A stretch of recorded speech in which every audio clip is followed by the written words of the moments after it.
ইলিশ মাছ খাইলাম না কি গো?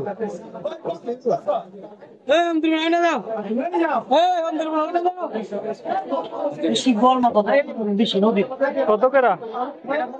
1000 টাকা। এটার ভিতরে বাইরের দাম অর্ধেক দাম কম। এই যে একদম সাদা এই একটু 1000 টাকা কেজি না বল মাছ? আর কাতাল মাছ? কাতল মাছ 450 টাকা, রুই মাছ 450। লোড থেকে দোকান আগে তাজা তাজা রুই মাছ কত করে ধরছিলেন কেজি?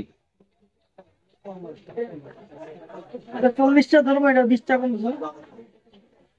5 কেজি 500 না, দেখে একবার দাম হয় 30 টাকা হচ্ছে ভাই।